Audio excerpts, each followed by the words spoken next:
ஆமா, நாங்க தேர்தலில் சொன்னோம், வாக்குறுதி சொன்னோம், நீட் தேர்வை ரத்து செய்வதற்கான அனைத்து முயற்சியும் எடுப்போம்னு சொன்னோம். தமிழ்நாட்டில் எப்படி மெடிக்கல் அட்மிஷன் நடக்குது தெரியுங்களா? 100 சீட் இருக்குன்னா 15 seat all India quota. All India quota கொடுத்துறோம். ஆல் இந்தியாவிலிருந்து 15 சீட்டு. இது 1986 இருந்து செய்து கொண்டிருக்கின்றோம்.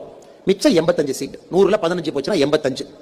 85ல பாதி சீட்டு 42 சீட்டு தான் மாநில அரசு நடத்தக்கூடிய மருத்துவ பரீட்சை மூலமாக மாணவர்கள் செல்ல முடியும்.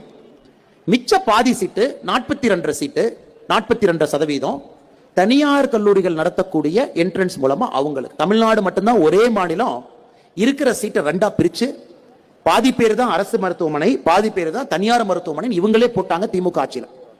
இப்போ என்ன பண்ணுவாங்கன்னா, திமுக ஆட்சியில் ரிசல்ட் டிக்ளேர் பண்றதுக்கு முன்னாடி யாரெல்லாம் முதல் 100 ரேங்க், 200 ரேங்க், 300 ரேங்க், 400 ரேங்க்னு கண்டுபிடிச்சு அதை தனியார் மருத்துவக் கல்லூரிக்கு அந்த டேட்டாவை கொடுத்துருவாங்க.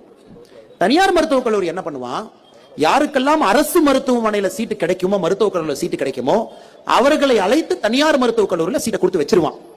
அதன் பின்பு 15 நாட்கள் கழித்து கவுன்சிலிங் நடக்கும் பொழுது தனியார் மருத்துவக் கல்லூரியில் சீட்டு கிடைத்த அந்த குழந்தைக்கு மெரிட்ல அரசு மருத்துவக் கல்லூரி சீட்டு கிடைச்சிடும்.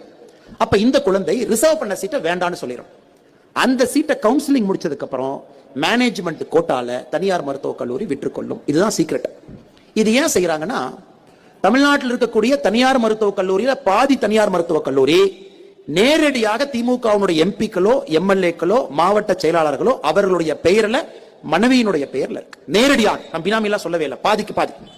2006 2011 வரை திமுக தமிழகத்தில் ஆட்சியில் இருந்த பொழுது 17 தனியார் மருத்துவக் கல்லூரிக்கு அப்ரூவல் ஒரே வருஷத்துல கிடைச்சது. கீழே டிஎம்கே கவர்மெண்ட், மேல காங்கிரஸ் கவர்மெண்ட், 2 பேர் சேர்ந்து பிக்ஸ் பண்ணிட்டாங்க.